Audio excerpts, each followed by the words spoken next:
नमस्कार, स्वागत आप सबका। आज हम पढ़ेंगे हमारी पाठ्य पुस्तक गणित का अध्याय नंबर 26 जिसका नाम है प्रायिकता से परिचय। आज हमारा पार्ट फर्स्ट रहेगा। तो इस पार्ट फर्स्ट में प्रायिकता क्या होती है, कहाँ इसका प्रयोग किया जाता है, इसके साथ साथ समप्रायिक घटनाएं और इसके अलावा प्रारंभिक घटना में क्या अंतर होता है और उनसे संबंधित कुछ उदाहरणों को भी हम जानेंगे। तो चलिए शुरू करते हैं। सबसे पहला सवाल आपके दिमाग में जो आ रहा होगा वो ये आ रहा होगा कि सर ये प्रायिकता है क्या। अब इसको समझने के लिए हम दैनिक जीवन में काम आने वाले कुछ वाक्य लेते हैं, कुछ उदाहरण लेते हैं। जैसे कि यहाँ पर पहला क्या लिखा हुआ है, संभवतः संभवतः आज वर्षा होगी। यहाँ पर वर्षा के होने की क्या है, संभावना है, निश्चित बात नहीं है, ये निश्चित घटना नहीं है। यहाँ पर बात करें दूसरे वाक्य की तो यहाँ पे लिखा गया रेलगाड़ी शायद देर से आएगी। तो यहाँ पर रेलगाड़ी के शायद आने की संभावना है, मतलब आने की संभावना है। यहाँ पर संभावना शब्द का प्रयोग हुआ है, इसका मतलब यहाँ पर भी निश्चित बात नहीं कह सकते हैं। बात करें तीसरे की, ये संभव नहीं है कि बैंक ने कोई गलती की है। इस वाक्य में भी किसका प्रयोग हुआ, संभावना का प्रयोग हुआ है, निश्चित रूप से नहीं कहा गया है। आगे बढ़े, चौथा वाक्य क्या दिया गया, अधिक संभावना है कि अगले सितंबर मास में दालों के मूल्य गिर जाएंगे। यहां पर भी किसका प्रयोग हुआ है, संभावना शब्द का प्रयोग हुआ है। मुझे संदेह है कि वह दौड़ में जीत पाएगा, और यहां पर भी निश्चित बात नहीं हुई है। तो अगर आप देखें शायद, संभवतः, संभावना, ये शब्द के प्रयोग जो है वो आपके हो रहे हैं, यहाँ पर निश्चितता की बात नहीं हुई है। और जहां पर अनिश्चित स्थितियों का अध्ययन किया जाता है वो आपकी क्या कहलाती है, प्रायिकता सिद्धांत कहलाता है। ये एक महत्वपूर्ण शाखा हो गई है गणित की, अनिश्चित स्थितियों का अध्ययन। ये लीजिए जी। अब आपको प्रायिकता तो समझ में आ गया कि अनिश्चित स्थितियों का अध्ययन हम करते हैं, लेकिन क्या पूरी चीजें हो गई। अगर मैं बात करूं कि स्टार्टिंग में इस प्रायिकता का प्रयोग जो है वो केवल या तो फिर सिक्के उछालने से संबंधित या पासे से संबंधित खेल में होता था, लेकिन अगर वर्तमान समय की अगर आप बात करोगे तो फिर वो आपका भौतिक विज्ञान, समाज विज्ञान, जनन विज्ञान, जीव विज्ञान, इन इत्यादि में होता है। बढ़ते हैं आगे की तरफ, कुछ नए शब्दों को जानते हैं। और यहाँ पर क्या लिखा हुआ है, यादृच्छिक प्रयोग तथा और इसके परिणाम। अब यहाँ पे एक नया शब्द आ गया, प्रयोग के बारे में तो जानते हैं, यादृच्छिक क्या हो गया। अब इसको एक उदाहरण के माध्यम से समझते हैं। उदाहरण कुछ इस प्रकार है, ये क्रिकेट मैच है, दो टीम है, एक भारत है एक ऑस्ट्रेलिया है। ये दोनों क्रिकेट मैच खेलती है। अब इसके क्या परिणाम है, तो इसके परिणाम ये भी हो सकते हैं कि भारत जीत सकता है, ऑस्ट्रेलिया जीत सकता है, या दोनों का मैच ड्रॉ हो सकता है, बारिश या किसी अन्यतर जो आपके रीजन हो सकते हैं उसके। तो यहां पर आपको क्या है, संभावित परिणाम मालूम है। तो जिस प्रयोग के आपको संभावित परिणाम मालूम होना, तो वो आपका क्या प्रयोग कहलाता है, यादृच्छिक प्रयोग आपका कहलाता है। और उदाहरण के माध्यम से हम इसको समझते हैं। सिक्के से संबंधित घटना आप अच्छे से जानते होंगे, जैसे कि आपने क्रिकेट मैच में टॉस किया, ठीक है जी। तो सिक्के के दो पहलू होते हैं, ये तो आप जानते ही हैं, बहुत बार ये लाइन सुनी होगी आपने। या तो चित आ सकता है जिसको हेड कहते हैं, या आपका क्या हो सकता है, पट आ सकता है, यानी कि क्या कह सकते हो, टेल कह सकते हो। लेकिन आप निश्चित रूप से ये नहीं कह सकते कि चित ही आएगा, ये निश्चित रूप से ये भी नहीं कह सकते कि टेल ही आएगा। तो अगर आप सिक्के वाली अवस्था की, यहाँ पर सारी चीजें वो लिखी हुई है, मैं आपको बहुत आसान भाषा में समझा रहा हूं। तो इस घटना के संभावित परिणाम की अगर मैं बात करूं कि संभावित परिणाम क्या आएगा, तो आप ये कह सकते हैं कि इस प्रयोग के, इस यादृच्छिक प्रयोग के संभावित परिणामों की अगर बात की जाए तो दो परिणाम हो सकते हैं। कौन कौन से आपके, या तो चित हो सकता है या आपका क्या हो सकता है, पट हो सकता है। यहाँ पर संभावित परिणामों की संख्या कितनी हुई है, दो। अब आप सोचेंगे दिमाग में एक बात, सर ये संभावित परिणामों की संख्या कहाँ रिलेशन आएगा। आगे जब उदाहरण पढ़ेंगे तो यही चीजें काम आएंगी, ये बात ध्यान रखना। आगे चलते हैं, यहाँ पर दूसरा उदाहरण लेते हैं हम पासे से संबंधित। पासे से संबंधित हम उदाहरण क्यों ले रहे हैं वो भी हम जानेंगे, क्योंकि यहाँ पर भी हमें संभावित परिणाम ज्ञात करने हैं बच्चों। देखिए पासा क्या होता है, लूडो खेला आपने तो वही तो है पासा, ठीक है। उसमें क्या होती है, 6 सतह होती है पासे के अंदर, ठीक है जी। और उन सतहों पर या तो अंक लिखे होते हैं या आपके क्या लिखे होते हैं, बिंदु अंकित होते हैं। तो अगर मैं कहूं कि अगर आपने पासे को उछाला, ऊपर वाली जो सतह है उस पर कौन सा अंक लिखा है, बताओ, सोच में क्यों पड़ रहे हो। अब आप सोचोगे सर एक भी हो सकता है, कोई दूसरा कहेगा दो आ जाएगा, कोई कहेगा सर तीन भी हो सकता है, चार भी हो सकता है, पांच भी हो सकता है, छह भी हो सकता है। तो ये एक दो तीन चार पांच छह, ये क्या है, यही तो है आपके संभावित परिणाम, निश्चित रूप से तो आप नहीं कह सकते। तो अगर इस यादृच्छिक प्रयोग के अगर संभावित परिणाम की अगर आप बात करोगे तो संभावित परिणाम क्या क्या होंगे, अभी तो मैंने बताया है मेरे भाई, फटाफट मेरे साथ साथ बोल दो कि सर 6 हो सकते हैं। कौन कौन से? 1 हो सकता है, 2 हो सकते हैं, 3 आ सकता है, 4 आ सकता है, 5 आ सकता है या 6 आ सकता है। तो यहाँ पर संभावित परिणाम क्या हो गए? 6 हो चुके हैं। बात करते हैं नए उदाहरण की। 4 बीज आपने लिए, सब लिखा हुआ है यहाँ पर, बहुत आसान भाषा में समझ लो आप। 4 बीज आपने लिए हैं, यहाँ पर मैंने लिखा हुआ है।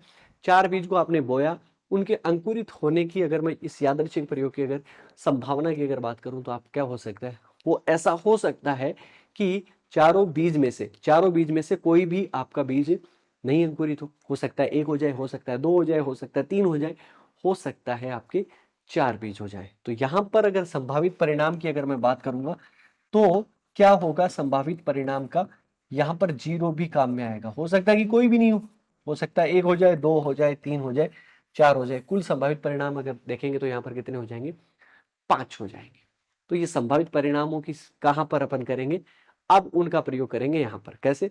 एक घटना की प्रायिकता, नए नए शब्द आ जाएंगे। घटना, घटना क्या है? सबसे पहले इसी को सीखते हैं और कुछ और वर्ड के बारे में भी हम सीखेंगे। सबसे पहले तो घटना, घटना का मतलब आप बस एक वर्ड में आप समझ लीजिए कि कोई आपने प्रयोग किया, उसका परिणाम जो होगा वो आपका क्या है? एक घटना है। स्वतंत्र एक परिणाम आपका एक घटना कहलाती है।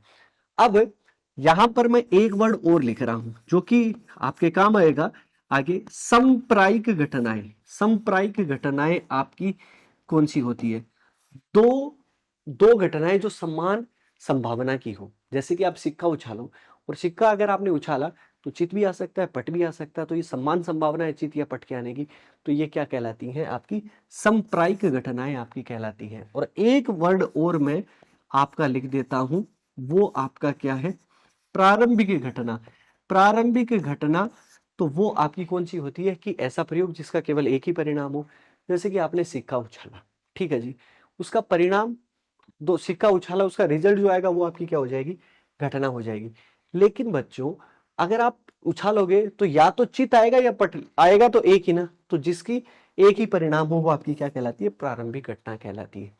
सर आपने ये फिर ये वाला जो आपने सूत्र लिखा है ये कहाँ काम आएगा? तो चलिए फिर वही अपन सिक्के पे अटक जाते हैं, क्योंकि सिक्के से संबंधित तो प्रश्न आपके यहाँ पे बार बार बनेंगे। आपने सिक्का उछाला, ठीक है जी। अब सिक्का अगर उछाला तो यहां पर परिणाम की अगर मैं बात करूं तो चित भी आ सकता है और क्या आ सकता है? पट भी आपका आ सकता है। अब मैं चित आने की जो घटना है इसको क्या लिख रहा हूं? ई लिख रहा हूं। ये ई वाली घटना है। और पट वाली को मैं क्या लिख रहा हूं? एफ लिख रहा हूं। तो यहां पर अगर मैं इस घटना की प्रायिकता की अगर मैं बात करूं, चित्त के आने की प्रायिकता की बात करूं, किसी घटना के प्रायिकता की अगर बात की जाए तो ये वाला सूत्र हम काम में लेंगे, जहां पर पीई का मतलब क्या है? यहां पर चित्त हो गया है, ठीक है जी। तो सबसे पहले हमें क्या लिखना पड़ेगा? ऊपर ई के अनुकूल परिणामों की संख्या। अब चित्त अगर आएगा तो वो एक बार ही आएगा, तो इसका मतलब ई का अनुकूल परिणाम क्या हो गया? एक। प्रयोग के संभावित परिणामों की संख्या, अगर आप सिक्का उछाल रहे हो, वो प्रयोग कर रहे हो, तो संभावित परिणाम, अब सिक्का उछालने के कितने संभावित परिणाम मैंने बताए थे पीछे यादृच्छिक प्रयोग में, बताया था मैंने आपको। तो आप कहेंगे कि सर 2, इसका मतलब कौन सा? चित या पट। तो यहाँ पे क्या हो जाएगा? 1, और यहाँ पे कितना आ जाएगा? 2। सवाल हल हो जाएगा। बस इस तरीके से करेंगे। सीधा उदाहरण पे चलते हैं और समझते हैं। अब उदाहरणों को करते हैं। पहला उदाहरण क्या दिया गया है? एक सिक्का एक बार उछाला जाता है, एक चित एक पट प्राप्त करने की प्रायिकता ज्ञात करनी है। सबसे पहले हमें फॉर्मूला याद होना चाहिए। ऊपर क्या लिखा जाएगा? किसी घटना के अनुकूल परिणामों की संख्या, और बटे में क्या आ जाएगा? प्रयोग के सभी संभावित परिणामों की संख्या। सबसे पहले हम बात कर रहे हैं पहले वाले की, एक चित प्राप्त करने से संबंधित। तो हम ये मान लेते हैं कि माना घटना ई बराबर क्या है? एक चित्त प्राप्त करने की हम क्या करेंगे? प्रायिकता ज्ञात करेंगे। तो एक चित्त प्राप्त करना, ठीक है जी, हेड की बात कर रहे हैं यहां पर। अब बात करें प्रयोग के सभी संभावित परिणामों की संख्या की अगर बात करें तो वो कितनी होगी? सभी संभावित परिणामों की संख्या, सभी संभावित परिणामों की संख्या। तो देखो अगर आप सिक्के को अगर आप उछालोगे तो चित भी आ सकता है या फिर आपका पट भी आ सकता है बच्चों। और वो आपके कुल मिलाकर कितने हो जाएंगे? 2। एक या तो चित या पट, ठीक है। और ये घटना ई है, तो ई के अनुकूल परिणाम की संख्या की अगर मैं बात करूं तो वो आपके कितने होंगे? अनुकूल परिणामों की संख्या वो आपकी एक ही होगी।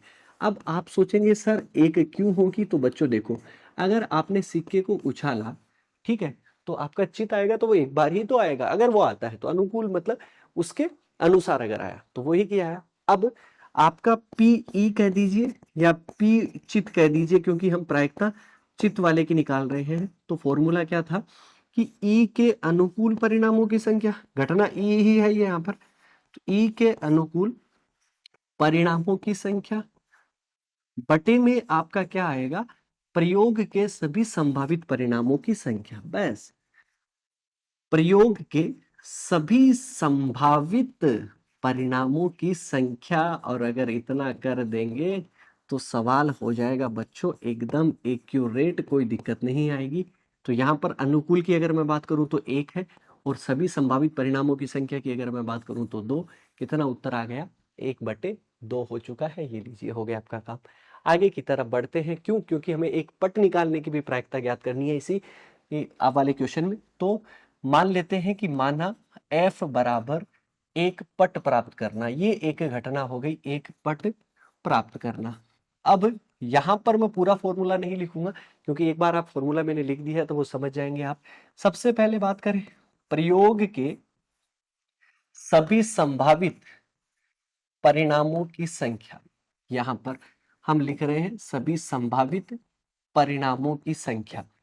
तो आप मुझे बताइए बच्चों कितने होंगे सभी संभावित परिणाम? 2, या तो चित आ सकता है या पट आ सकता है। और f, क्योंकि वहां पर ई घटना थी, यहां पर क्या है? f घटना है। तो f के अनुकूल परिणामों की संख्या की अगर मैं बात करूं तो वो आपका कैसा होगा? 1 होगा। जैसा चित में 1 लिखा गया था वैसे ही पट में 1 लिखा जाएगा। क्यों? क्योंकि पट अगर आएगा तो वो एक बार ही तो आएगा। तो पी एफ कह दीजिए या पी पट कह दीजिए, एक ही बात है। वो आपका कितना आ जाएगा?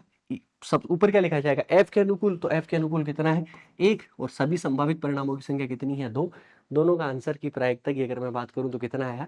1/2, 1/2। चलिए बढ़ते हैं दूसरे सवाल की तरफ। क्या कहा गया है? एक पासा एक बार फेंका जाता है।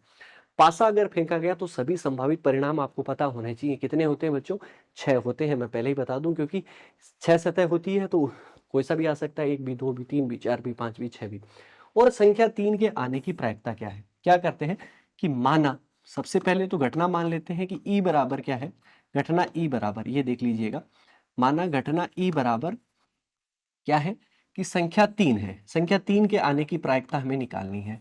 अब प्रयोग के सभी संभावित परिणामों की संख्या, सभी संभावित परिणामों की संख्या की अगर मैं बात करूं बच्चों तो वो आपका कितना होगा? बताइए।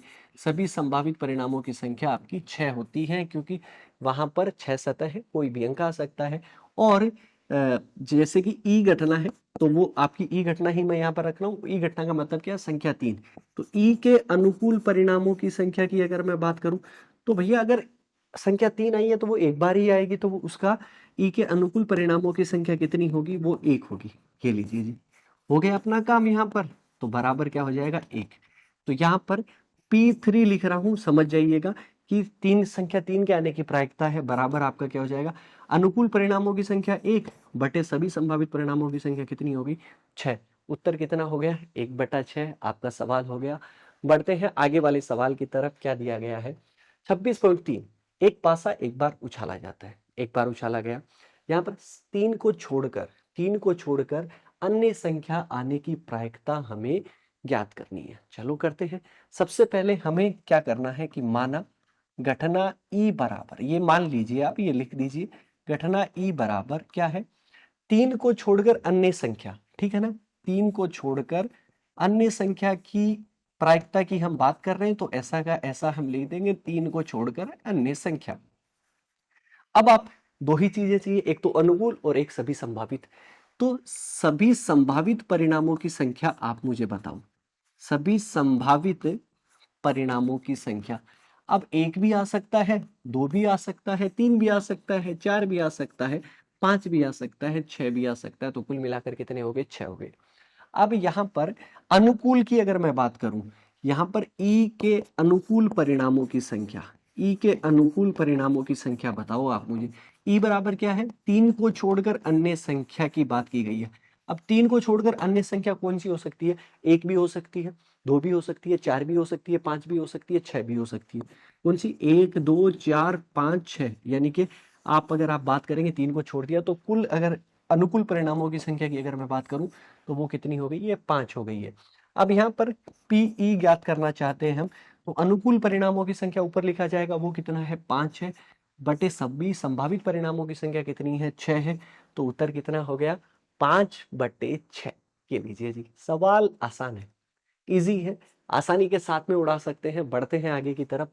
यहाँ पर क्या दिया गया है, एक थैले के अंदर, एक थैले में आपका 2 लाल गेंद है, 3 नीली गेंद है और 4 काली गेंद है। ठीक है, समझ गए। और थैले में एक गेंद यादृच्छिक रूप से निकाली जाती है बिना किसी रुकावट के, ऐसे एक निकाल ली। लाल गेंद होगी, नीली हो गई, काली हो गई, और नीली गेंद नहीं आने की प्रायिकता हमें ज्ञात करनी है। चलिए सबसे पहले हम बात करते हैं लाल की।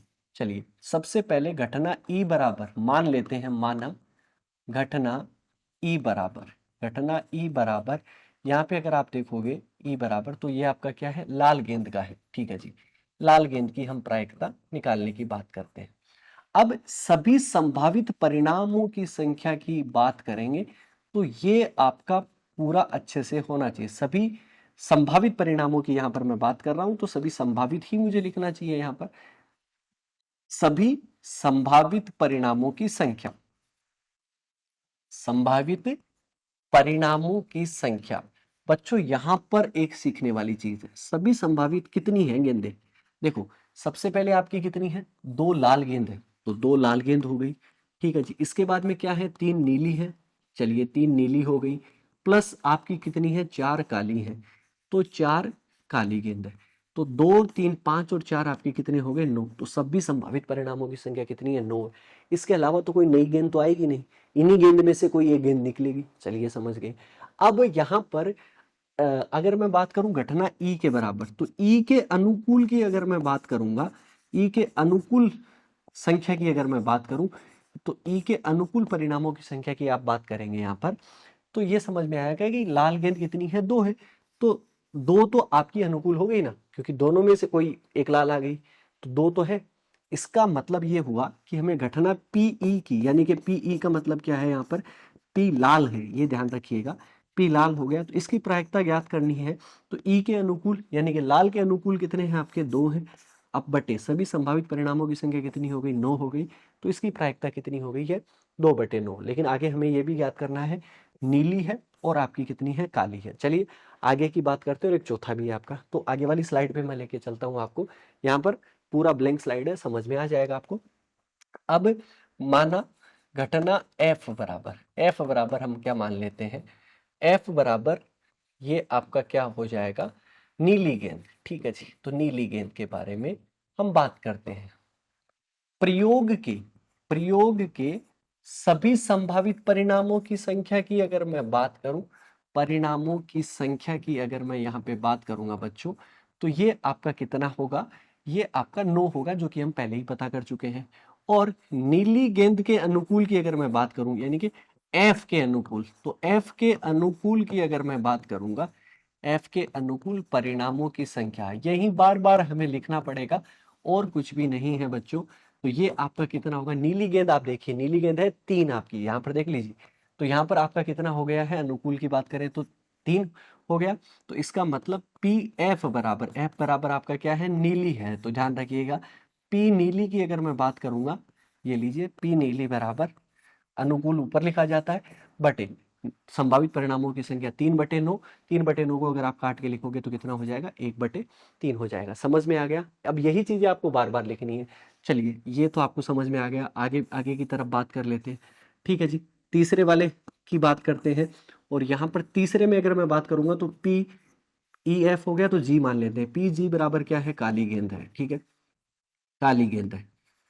अब यहां पर संभावित परिणामों की संख्या की अगर मैं बात करूं, संभावित परिणामों की संख्या यहां पर पूरा लिख देता हूं मैं, संभावित परिणामों की संख्या, तो ये आपकी कितनी है, 9 है। और काली गेंद के अनुकूल की अगर मैं बात करूं, काली गेंद के अनुकूल, तो वो आपके कितने हैं? काली गेंद कितनी है? 4 है बच्चों। तो वो अनुकूल परिणाम कितने हो गए? 4। तो यहाँ पर पी जी की अगर मैं बात करूं, या पी काली जी, जी को हमें क्या माना है? काली माना है। तो ऊपर क्या आ जाएगा? अनुकूल परिणाम यानी कि 4 बटे आपका कितना हो जाएगा बच्चों? संभावित परिणामों की संख्या यानी कि कितना हो गया? 9। 4 बटे 9 ये आपका यही रहेगा, क्योंकि ये कटेगा नहीं। चलिए अब बात कर लेते हैं चौथे की तरफ। चौथा आप ढंग से समझिएगा, क्योंकि क्या दिया गया है? नीली गेंद नहीं आने की प्रायिकता। ठीक है जी। तो H मान लेते हैं, पी एच बराबर नीली को छोड़कर, नीली के अलावा, ये हम बात कर सकते हैं। तो यहां पर अगर आप देखोगे तो सभी संभावित परिणाम, सबसे पहले तो सभी संभावित परिणाम की अगर बात करें तो वो आपका क्या होगा? यहां पर बच्चों 9 होगा। लेकिन नीली के अलावा, नीली के अलावा, नीली को छोड़कर, नीली को छोड़कर अनुकूल की अगर मैं बात करूं तो वो अनुकूल परिणाम कितने हो जाएंगे? नीली की संख्या कितनी है बच्चों? 3 है। टोटल कितने हैं आपके? 9 है। तो 9 में से 3 ये चले गए तो आपके कितने बचे? 6 बच गए। तो 6 में से तो कोई सा भी आ सकता है, इसका मतलब 6 अनुकूल हो गए। तो यहाँ पर पी एच की बात करूं, यानी कि नीली गेंदों के अलावा की बात करें, तो अनुकूल कितने हो गए? 6 बटे संभावित परिणामों की संख्या कितनी हो गई? 9। 6 बटे 9 यानी कि हम कितना लिख सकते हैं? 2 बटे 3 लिख सकते हैं, और यही हमारी प्रायिकता हो जाएगी। बताओ, सवाल तो हम कर ही रहे हैं और बहुत आसानी के साथ में भी हो रहे हैं। बढ़ते हैं आगे की तरफ। 26.5, अच्छी तरीके से फेंटी गई ताश के 52 पत्तों की एक गड्डी में से एक पत्ता निकाला जाता है। 52 पत्ते होते हैं ताश की गड्डी में से, उसमें से एक पत्ता निकाला। प्रायिकता ज्ञात करनी है। यह पत्ता लाल रंग का है या काले रंग का है? तो घटना ई मान लेते हैं। माना घटना ई बराबर, घटना ई बराबर अगर आप देखें तो लाल रंग हम लिख लेते हैं कि ये आपका क्या है? लाल रंग है। लाल रंग का पत्ता अपने को निकालना है। अब सभी संभावित परिणामों की संख्या की अगर मैं बात करूं, सभी संभावित परिणामों की संख्या, तो सभी संभावित परिणामों की संख्या बच्चों, यहां पर अगर आप देखना चाहेंगे तो ताश के पत्ते कितने हैं? 52। तो कुल ही आएंगे आपके। जैसे कि आपका क्या करते हैं हम, वहां पर 6 सतह थी पासे के अंदर, तो 6 परिणामों की संख्या, चिटियापट यानी कि 2, जितने भी परिणाम हो सकते हैं वो अपन पूरे लिखते हैं, तो वो आपके 52 पत्ते हो गए। अब लाल रंग की, लाल रंग के अनुकूल की अगर मैं बात करूं, लाल रंग के अनुकूल परिणामों की संख्या बात करूं मैं, अनुकूल पूरा ही लिख दे। चलिए जी, परिणामों की संख्या, अनुकूल परिणामों की संख्या की अगर आप बात करेंगे बच्चों, तो यहाँ पे क्या होगा? लाल रंग आपका कौन कौन सा होता है? तो एक तो पान का होता है और एक ईंट का होता है। पान के कितने पत्ते होते हैं? 13 पत्ते होते हैं। ईंट के कितने होते हैं? 13 होते हैं। तो 13 प्लस 13 आपके मिलकर कितने हो जाएंगे? 26 हो जाएंगे। क्योंकि हमें लाल रंग पूछा है, ये इसने नहीं कहा कि पान का कि ईंट का। तो यहाँ पर 26 हो गए। तो अगर आप बात करोगे यहाँ पे पीई बराबर प्रायिकता, यानी कि ई का मतलब क्या है? लाल रंग के आने की प्रायिकता। तो अनुकूल परिणामों की संख्या कितनी है? 26 बटे संभावित परिणामों की संख्या कितनी है? 52। तो ये आपका कितना हो गया? 1/2। 26 दूनी 52 होता है। इसका मतलब यहाँ प्रायिकता कितनी आ गई? 1/2। अगर आप चाहें काला रंग का, तो काला रंग अगली वाली स्लाइड पे लेके चल देता हूं मैं आपको, ठीक है ना? वहां से समझ आ जाएगा। तो काले रंग की बात कर लेते हैं। तो पी एफ बराबर हम बात करें तो आपका कितना हो गया? काला रंग हो गया। यही वाला उत्तर आपका निकल के आएगा एकदम एज इट इज। प्रयोग के सभी संभावित परिणामों की संख्या, ये लीजिए, सभी संभावित परिणामों की संख्या की अगर मैं बात करूंगा तो क्या आएगा बच्चों? बताइए आप जल्दी से। तो यहां पर आप कहेंगे कि सर सभी संभावित परिणामों की संख्या, क्योंकि पत्ते कितने हैं ताश में? 52। तो कितना हो जाएगा? 52 हो जाएगा। और काले रंग के अनुकूल की अगर मैं बात करूं, काले रंग के अनुकूल अगर मैं बात करूं बच्चों, तो वो आपके कितने हो जाएंगे? 13 प्लस 13, एक तो क्या होता है? चीड़ी का और एक हुकुम का। तो इसका मतलब कितना हो गया? 26 हो गया। तो पी एफ बराबर अनुकूल परिणामों की संख्या आपकी 26 है, बटे में संभावित परिणामों की संख्या 52। तो कितना निकल के आएगा? 1/2 निकल के आएगा। उत्तर अपना हो चुका है। और हमारे इस वीडियो का अंतिम प्रश्न हम ले रहे हैं, अंतिम उदाहरण ले रहे हैं। इसके बाद में आगे वाले भाग में हमें पढ़ना होगा, और वो अंतिम भाग होगा। एक पासा एक बार फेंका जाता है, ठीक है। और यहाँ पर 2 प्रश्न हैं। प्रायिकता ज्ञात करनी है पासे पर। 7 से छोटी संख्याएं आएगी, वो कितनी आएंगी? ठीक है जी। और 7 से बड़ी संख्याएं आने की प्रायिकता। तो घटना ई बराबर मान लेते हैं, माना घटना ई बराबर, ठीक है, 7 से छोटी संख्या। तो 7 से छोटी संख्या की अगर मैं बात करूं तो सभी संभावित परिणाम बताओ बच्चों, सभी संभावित परिणाम, सभी संभावित परिणाम की अगर मैं बात करूंगा बच्चों तो वो आपके कितने होते हैं, पासे में 6 होते हैं। ये तो आपको समझ में आ गया, ठीक है। लेकिन अगर आप बात करेंगे 7 से छोटी संख्या के अनुकूल, तो 7 से छोटी अनुकूल संख्या की अगर मैं बात करूं तो पासे में 7 से छोटी ही होती है। के अनुकूल की अगर बात करें तो वो आपका एक जो है वो भी 7 से छोटा होता है, 2 भी, 3 भी, 4 भी, 5 भी, 6 भी। तो कितना बना, 6 बन गया सर। इसका मतलब यहाँ पर अनुकूल परिणामों की संख्या कितनी होगी, 6 होगी। इसका मतलब पीई बराबर मैं लिख सकता हूँ, अनुकूल कितना है 6, संभावित कितना है 6, 6/6 यानी कि कितनी होगी प्रायिकता 1। ये लीजिए, क्योंकि अगर आप जो भी निकालेंगे पासे में से एक आया तो वो प्रायिकता 1 होगी, मतलब वो तो आपका आ ही गया। तो बात तो सही हो गई। अब बात करते हैं 7 से बड़ी संख्याएं आने की। चलिए आगे की तरफ चलूं मैं, 7 से बड़ी, तो पी एफ बराबर 7 से बड़ी, ठीक है जी, 7 से बड़ी संख्या। अब सभी संभावित परिणाम, सभी संभावित परिणाम जब अगर आप निकालेंगे बच्चों तो वो 6 तो है ही है, क्योंकि कुछ ना कुछ तो आपका आएगा ही आएगा। सभी संभावित परिणाम आपका उछालोगे तो कुछ ना कुछ तो आएगा, यानी कि वो 6 ही आपके आ सकते हैं, 6 बार उछालोगे, ठीक है ना। अलग अलग अगर आप देखोगे तो 6 आएगा। और 7 से बड़ी अनुकूल की अगर मैं बात करूं, 7 से बड़ी अनुकूल परिणाम की संख्या की अगर मैं बात करूं बच्चों, तो ये हमें कितना लिखना पड़ेगा, 0 लिखना पड़ेगा। क्यों 0 लिखना पड़ेगा बच्चों, यहां पर 0 इसलिए लिखना पड़ेगा क्योंकि 7 या 7 से बड़ी संख्याएं तो आपकी होती ही नहीं है बच्चों, और 7 या 7 से बड़ी संख्याएं नहीं होती। तो पी एफ की अगर मैं बात करूं तो अनुकूल आपका कितना है, 0 है आपका, और सभी संभावित परिणाम कितना है, 6 है। इसका मतलब हमारा कितना हो गया, आपका 0 आ चुका है। तो यहाँ पर प्रायिकता नहीं होगी, 0 आपकी प्रायिकता है। उम्मीद है कि जो भी मैंने आपको बातें समझाई हैं इस वाले भाग में आपको बहुत अच्छे से समझ में आ गई होगी।